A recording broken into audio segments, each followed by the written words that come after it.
আসসালামু আলাইকুম রহমতুল্লাহি বারাকাত। আমাদের জীবনের ছোট্ট একটা গুনাহ আমাদেরকে জাহান্নামে নিয়ে যাওয়ার জন্য যথেষ্ট। এমনি হাজারো গুনাহ করে করে নিজেদেরকে জাহান্নামের দিকে নিয়ে যাচ্ছি, তারপরও যতটুকু সওয়াবের কাজ করি সেই সব সওয়াবের কাজ কাজে লাগবে না যদি ছোট্ট একটা গুনাহের কারণে আমাদের জাহান্নাম ওয়াজিব হয়ে যায়। সেই ছোট্ট একটা গুনাহ কি? সেই ছোট্ট একটা গুনাহ হচ্ছে হাদিসের পরিভাষায় অহংকার। অহংকার করা। অহংকার কাকে বলে?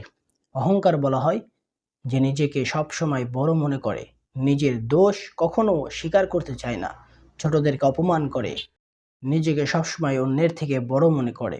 এই যে অহংকার করা, এই অহংকার করা আল্লাহ রব্বুল আলামিনের কাছে খুবই অপছন্দনীয় একটা বিষয়। আল্লাহ রব্বুল আলামিন একদমই মানুষের অহংকার পছন্দ করেন না। জঘন্যতম নিকৃষ্টতম একটা আমল হচ্ছে এই অহংকার, একটা অভ্যাস হচ্ছে এই অহংকার। সুতরাং যদি আমরা আমাদের এই মন থেকে অহংকারকে দূর করতে পারি, তাহলে আল্লাহ রব্বুল আলামিন আমাদেরকে এই অহংকারের এই বদ খাসলত থেকে মুক্তি দিয়ে জান্নাতের দিকে নিয়ে যাবেন। অহংকার থেকে কিভাবে আমরা মুক্তি পেতে পারি?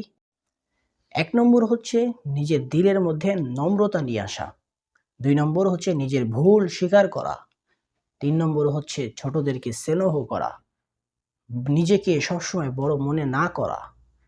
নিজেকে সবসময় ছোট মনে করা, নরম থাকা, নিজের ভুল স্বীকার করা। আল্লাহ রাব্বুল আলামিন আমাদেরকে এই অহংকার থেকে বেঁচে থাকার তৌফিক দান করেন।